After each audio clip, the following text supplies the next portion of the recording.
Welcome to the Insight Meditation community of Charlottesville, Virginia. You can find all of our program offerings and information about our Sangha at www.imeditation.org. We meet weekly on Tuesday evenings at 7 p.m. Eastern Time, currently on the Zoom platform, for meditation and a dharma talk given by one of our teachers. We also meet daily at noon Eastern Time on Zoom for sitting practice. We hope you can join us. I'm Liz Reynolds, for those of you who may not know me. I feel like I know a lot of you here. Sharon Beckman-Brindley and I are leading tonight. Sharon, would you just like to say hi? Hi, everybody. Yep. And we thought that we might start tonight with something that we do sometimes. I think Laura has started this often, just typing in a word or two in the chat box about what you're arriving with, what is feeling up for you. It could be emotions, it could be just a word that resonates. And we can all take a peek at the chat box, whether we're typing or reading. Yeah. So I see peace, grateful, gratitude, calm, curiosity, sadness, grateful. Cecilia says cold. Settling in, tired, happy, not sure. Great. Open, connection, distraction. That's great.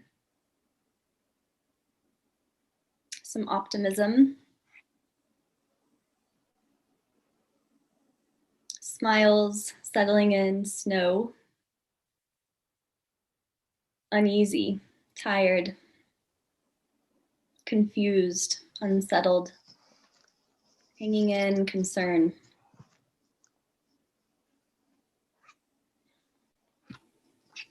Yes, we might notice as we begin whether we've added a word or not. The feeling that might arise when we see that we're all feeling different things and we're all here together. We're going to be focusing a good bit on the body and the heart this evening. So taking a moment to settle with what's been shared.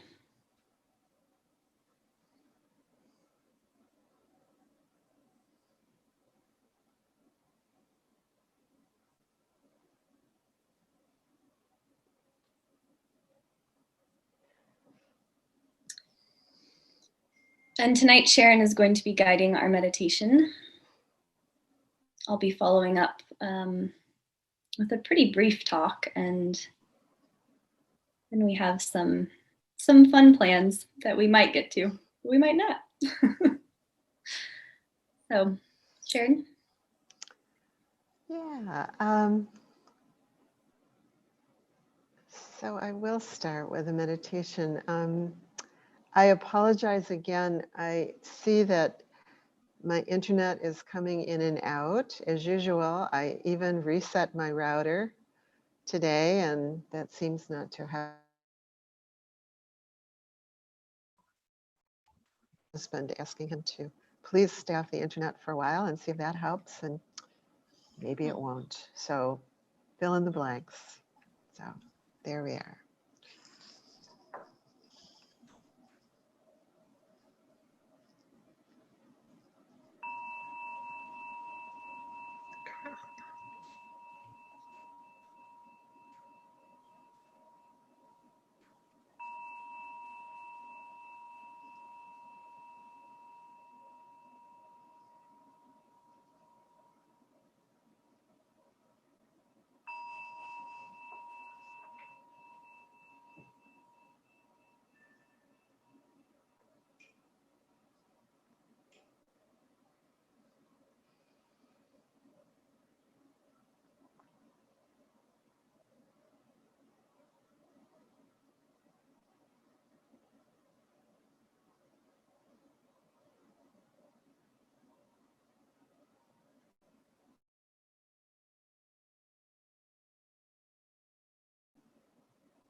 Maybe begin the meditation by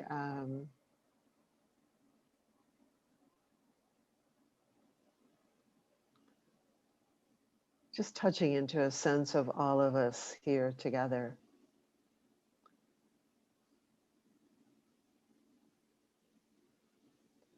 Such a strange new world that we're becoming familiar with.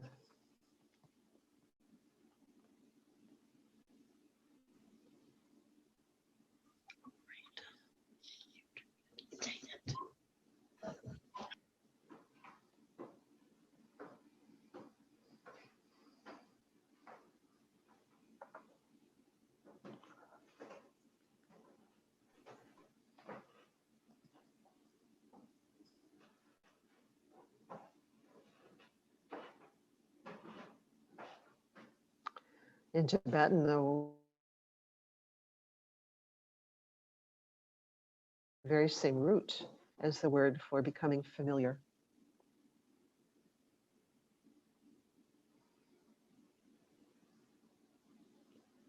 So we come to sitting here.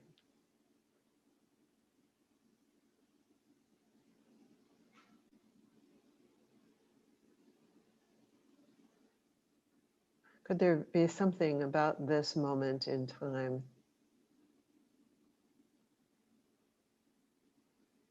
as we meditate in this strange world? Could there be something about this moment in time that calls for us to become familiar with deeper and more embodied forms of knowing?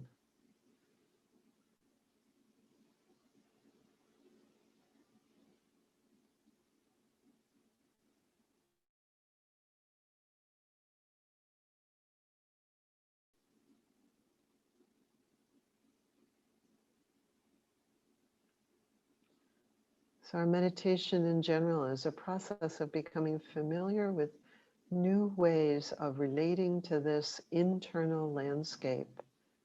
Tonight we explore the body as a most powerful ally in our spiritual practice.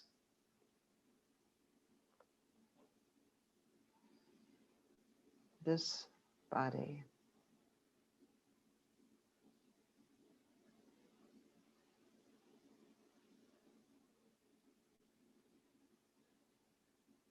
When the external world is spinning, when our thoughts are tumbling out of control, when emotions are raging, this body is reliably present and stable.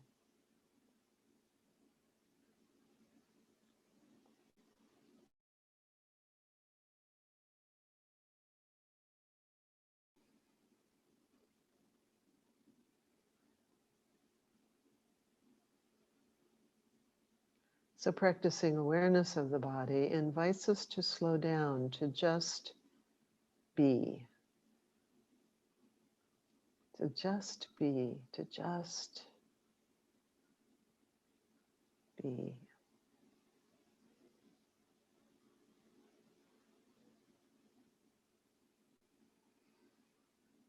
To find the richness of our experience here, now, however it is. This just being.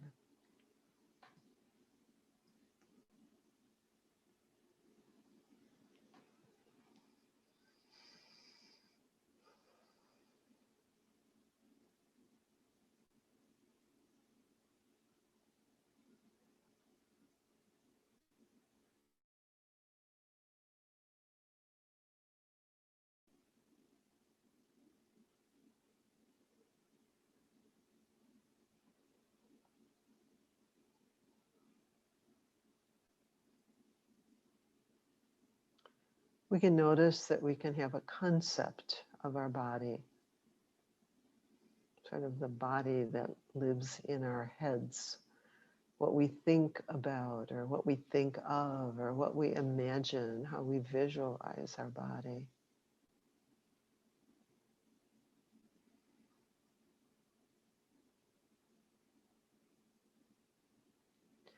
We also have an experiential body, this body directly known, directly experienced.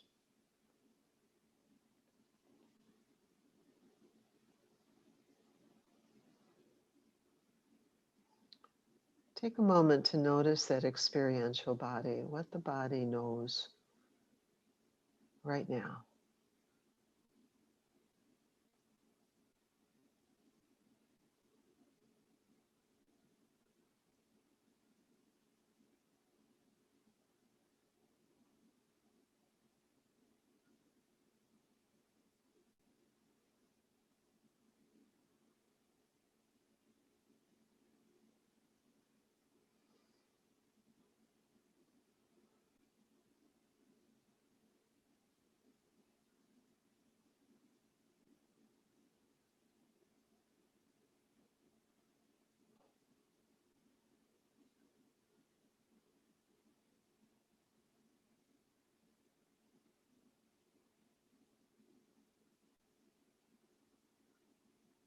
The breath is moving.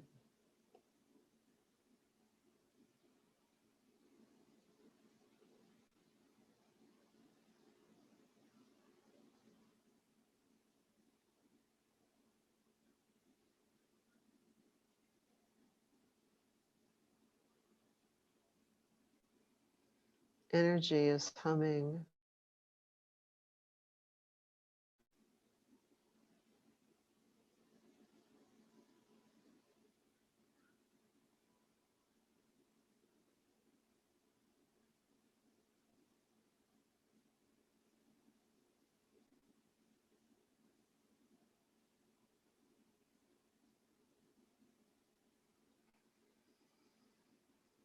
Ears are navigating the rhythm and loudness and cadence of my voice, not just the words, not just the conceptual meaning.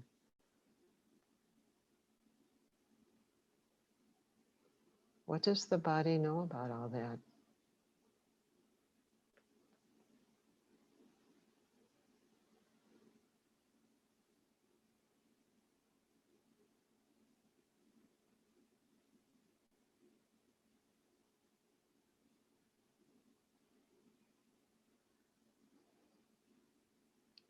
If the eyes are open, they are seeing shape and form.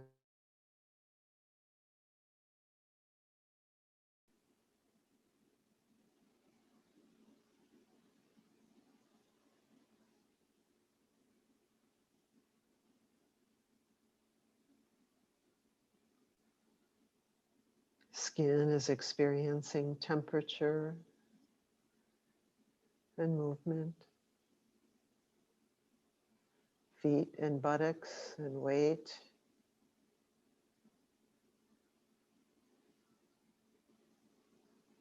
Are knowing contact.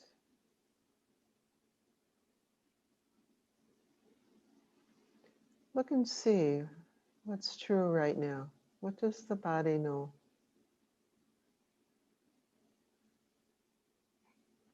You might explore just dropping down from the head, the place of thinking, into the feeling body below the head. Some people play with imagining that they don't even have. Let's see if you want to do that. What's true right now? What does the body know?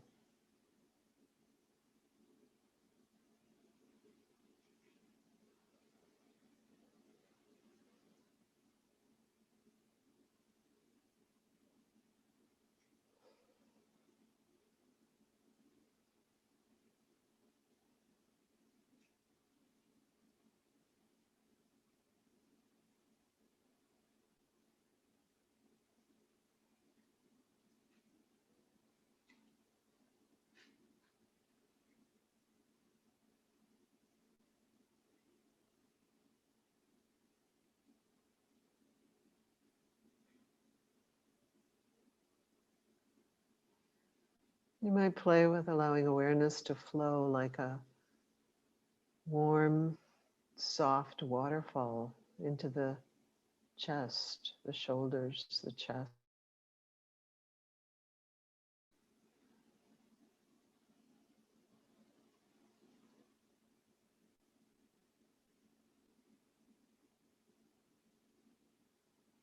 What does the body know?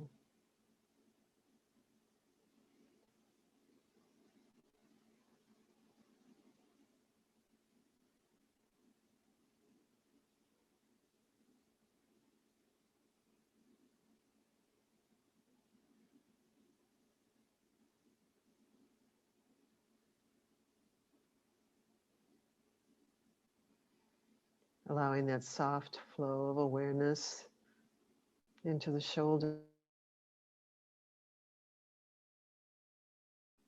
the elbows, the lower arms, the wrists, the hands, the fingers.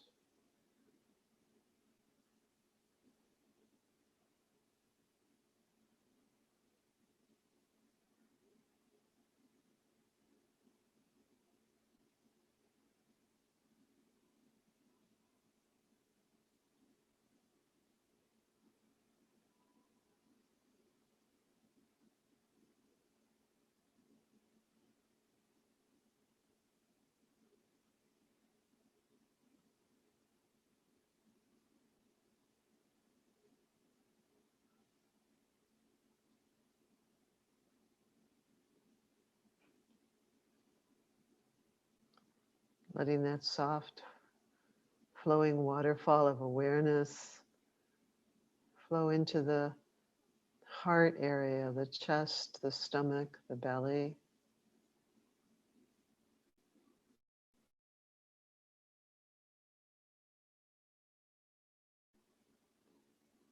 The hips, the upper legs, the knees, the lower legs, the feet and toes.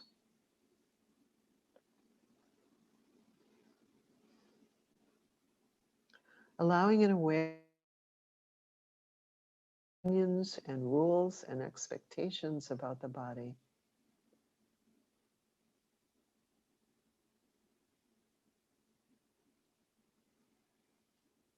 Stepping out of opinions and rules and expectations about the body to simply draw you patiently and quietly into contact with this body, here, now, in contact with the earth, here. This body doesn't fly away, it's grounded. The earth pulls it. Here in present time, not past or future, here. Just this, just now.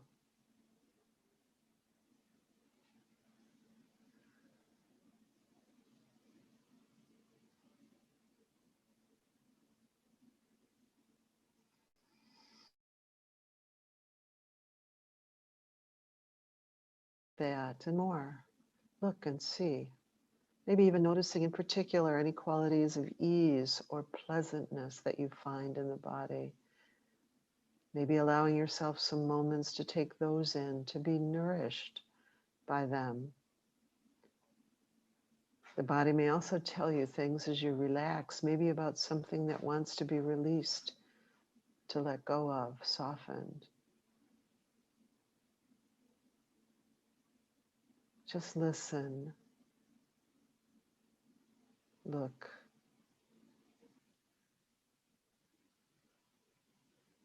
See. What does the body know? How is it now?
Now you might notice a particular sensation that the body is revealing to you right now.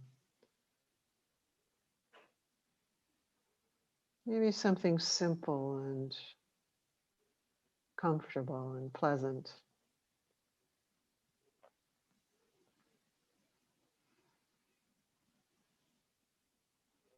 Like the movement of the breath or the air against the skin or the softness of your clothing or a blanket. Bring your attention to a specific sensation that is interesting.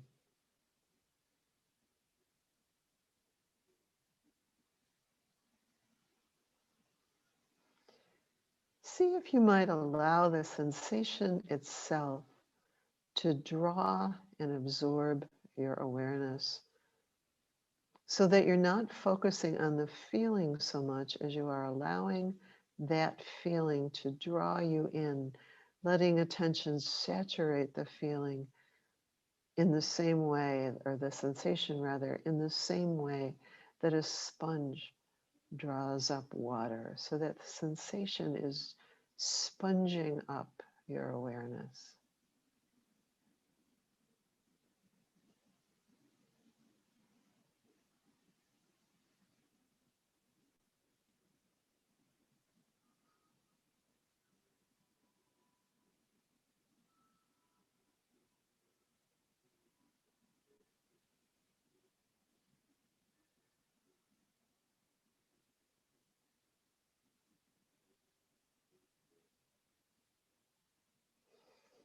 Notice that this sensation is not happening in the past and it's not happening in the future. It's fresh, vivid, awake.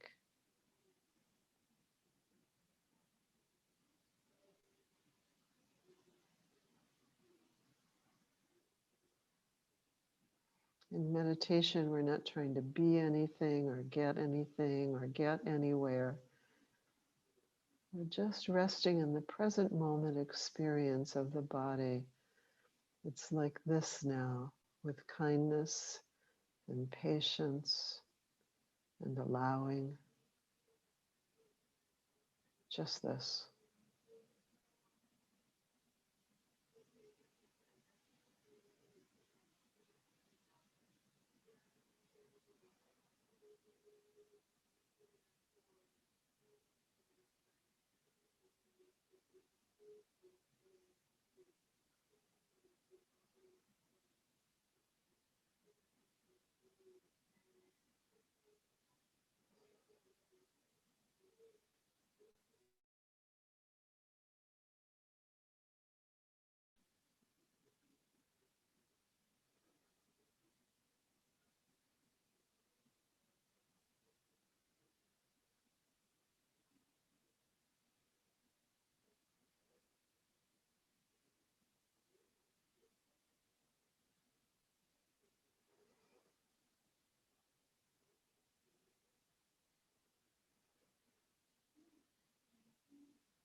This body is still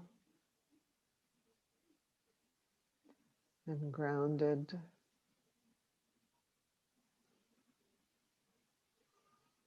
like the ocean floor, with the breath and movement rising and falling like the movement of the water. There's stillness and pause in the exhale.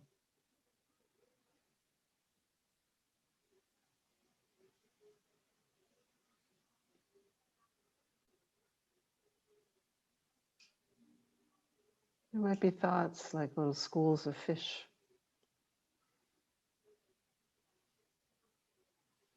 But this body is here.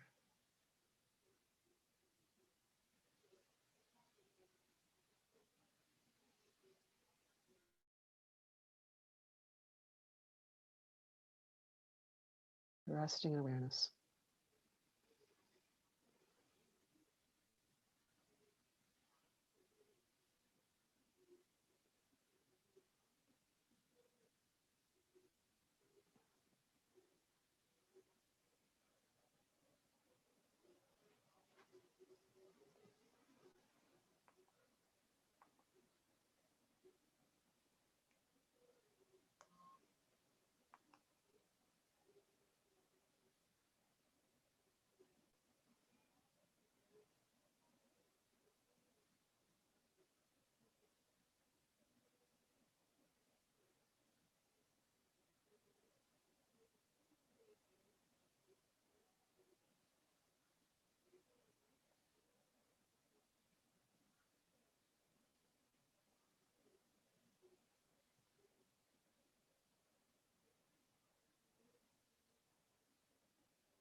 We sometimes imagine that when we're lost or overwhelmed or confused or troubled,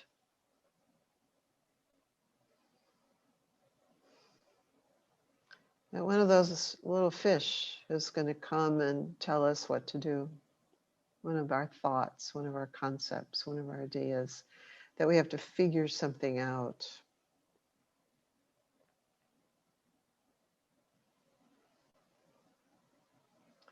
And the invitation of our practice, we can.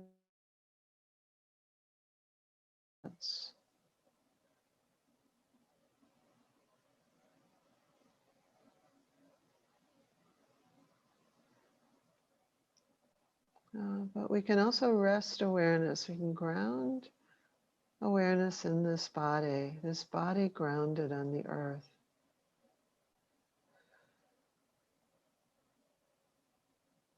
And listen to it.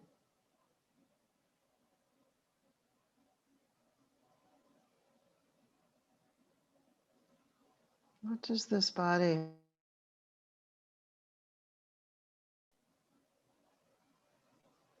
what's needed?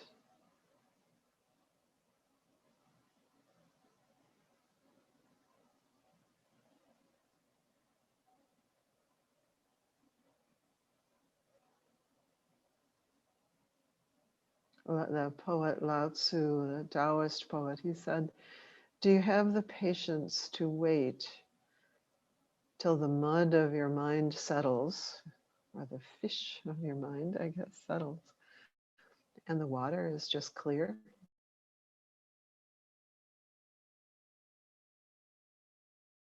Can you remain unmoving till the right action arises by itself? Do you have the patience to be with this body and let it teach you?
Thank you, dear Sharon.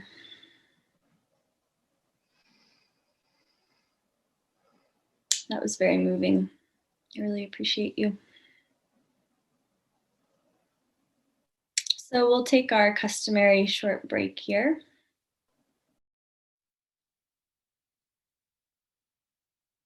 So welcome back, everyone. I can see folks still filtering in.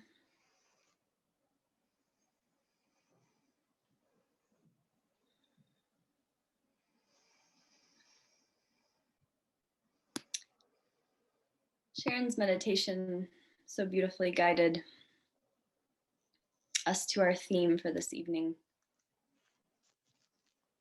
We titled this evening, Making Space, making space for practices of the heart and the body.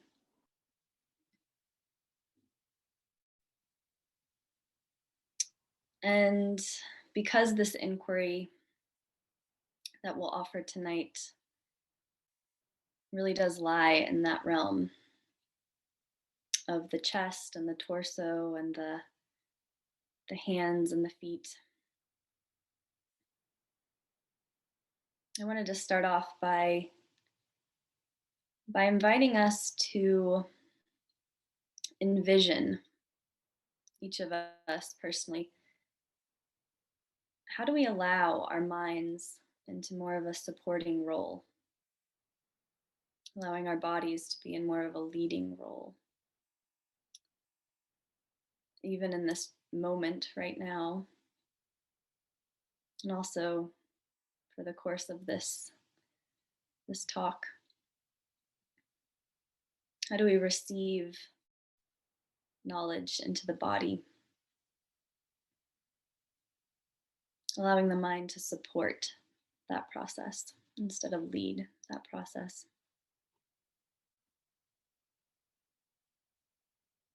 So we might note right now as we begin, what does that inquiry feel like?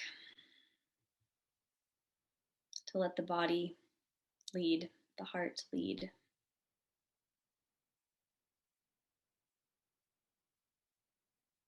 We might notice right now reconnecting if we've already kind of ventured away.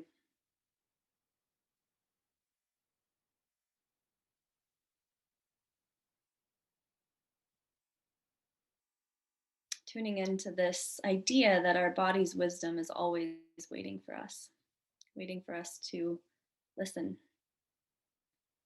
waiting for us to learn that language.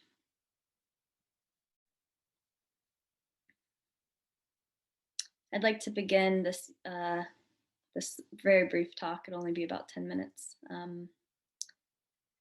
with a short story from my own practice that illustrates some of these points. This particular story illustrates some of the perils of coming to a spiritual practice from this culture that can so strongly emphasize using one's mind to make sense of the world, to make the world logical and rational. So about 7 years ago, I had a really great opportunity to spend a month in a Tibetan monastery in Nepal. I was about 3 years into my practice at the time and still quite dogged about sitting. I wanted to sit all the time. I thought that was the right thing to do. And perhaps because of this show of dedication, after a few weeks of being in this monastery, some of the residents invited me to help them in the morning to tending to some of the many shrine rooms that were attached to the meditation hall. Now that I'm a little older, I can be completely honest and admit that I only lasted one morning with this honor.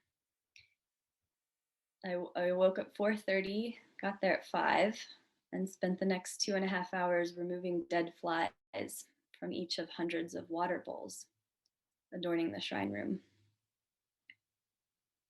I didn't go back. At the time, I had no interest in the centuries of meaning that are built into Tibetan Buddhist water bowl offerings.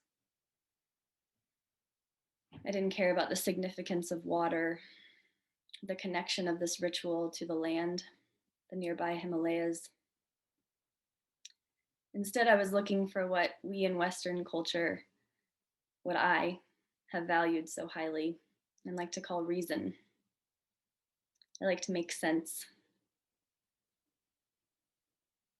And I was trying to make sense of ritual with my mind instead of feeling into these really valuable realms of practice with my body, with my heart.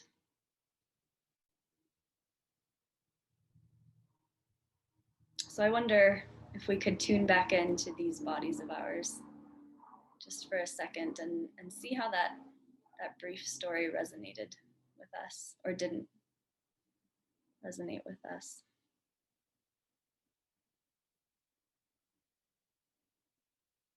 There might be an attunement to sensation in the chest.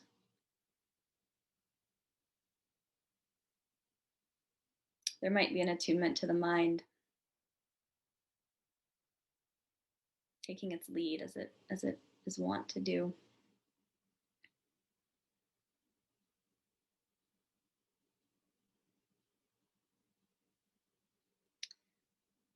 So now, fast forwarding 7 odd years to the past year that has challenged most, if not all of us, to our very edges. I have found myself searching for ways to meet the really profound uncertainty of life, somehow without emphasizing my mind's desire to fix or to make sense of the experiences that I'm meeting. As Sharon pointed to in the meditation, our minds, my mind, can be so quick to categorize, differentiate. My mind loves to process facts and label some things, some people as good. Some things and people become bad. And perhaps a more skillful question than good or bad, though, and one that Jeff posed to us last week, is the question, how do we hold these experiences that life offers?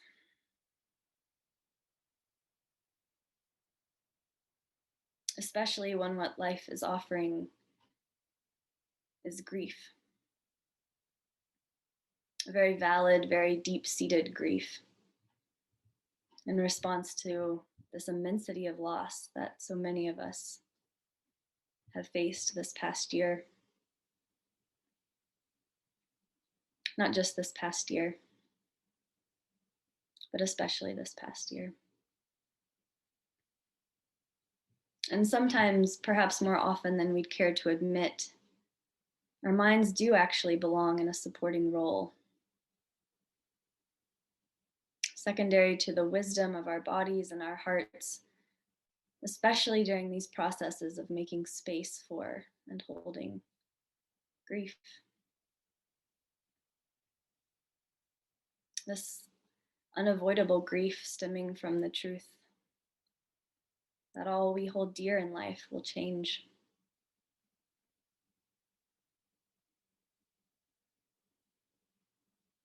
All that is dear in this life and everyone that we love will change.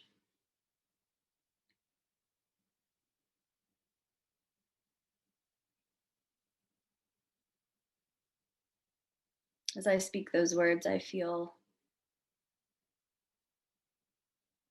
a deep resonance in my body and also a deep repulsion. I don't want that to be true. And thus this search that I've been on for ways to hold life's experiences with this body, because the mind doesn't cut it so often.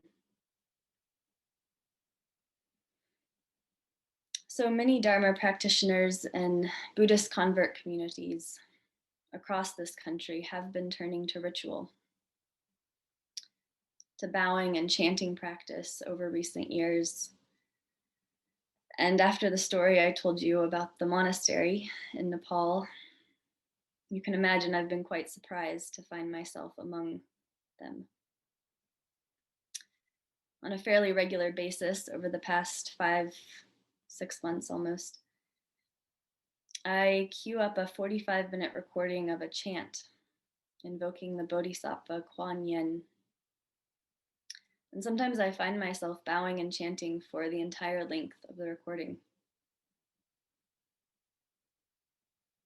This Bodhisattva, this enlightened being, Kuan Yin, represents an ability to listen to the sounds of the world at ease. I'm going to repeat that because it's more difficult than it may sound. Listening to the sounds of the world at ease. And this mantra's translation that I listen to is quite simple.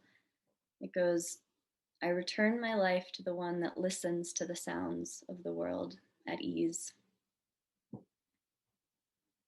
For me, this mantra speaks to our innate capacity to listen deeply,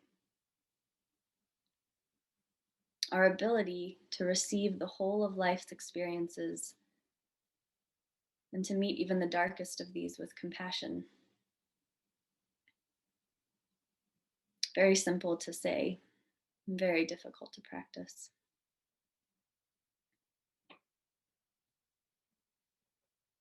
Some of us here might be familiar with the Buddhist teacher and former monastic Thanissara.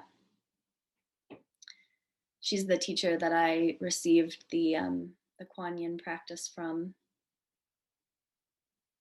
And she names this energy, this ability we are all endowed with. I love this quote. It's an ancient depth of connection to the primordial heart of intimate knowing.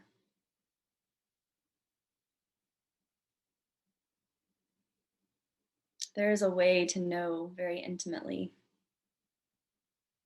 and it can have very little to do with this part of the body.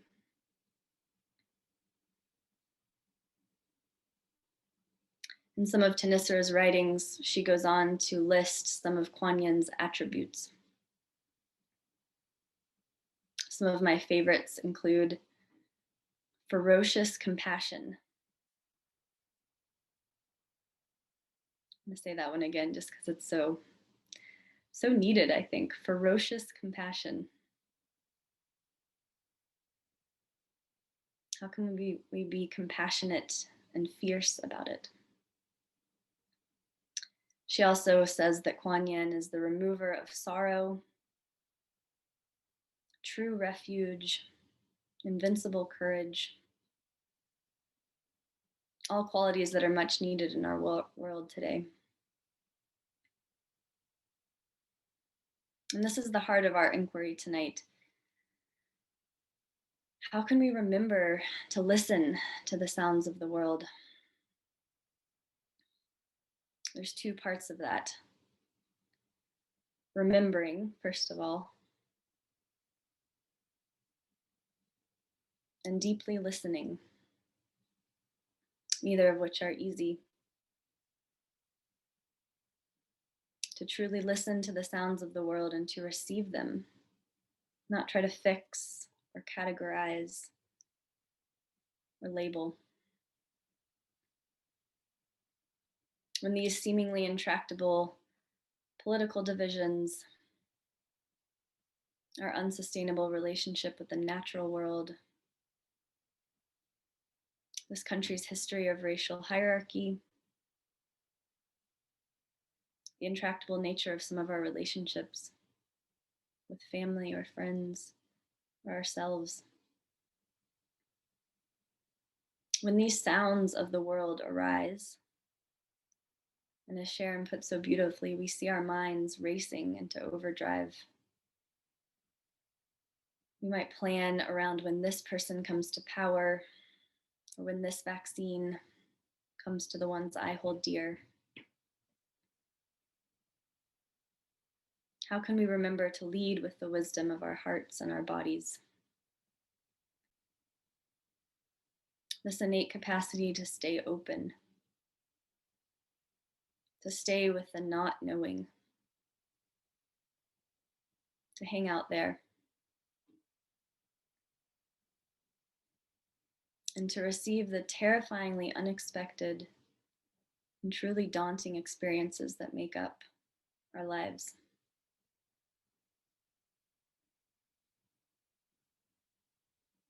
There are brief glimpses of ease when we are able to receive, simply receive what life offers. How do we allow space for that ease that is at brief moments possible in listening to the sounds of this world?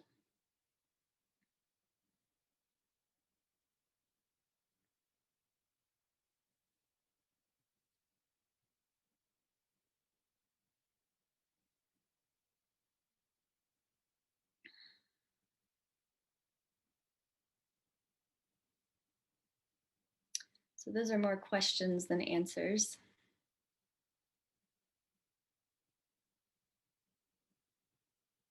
And that is as we intended.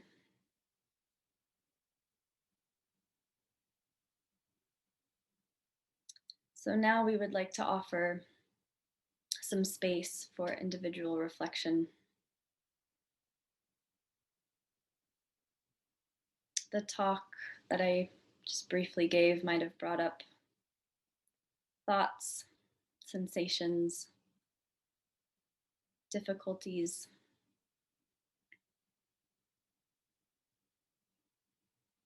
And it can sometimes be helpful to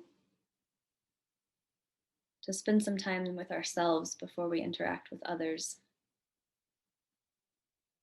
understanding how we are processing these words that we've all heard.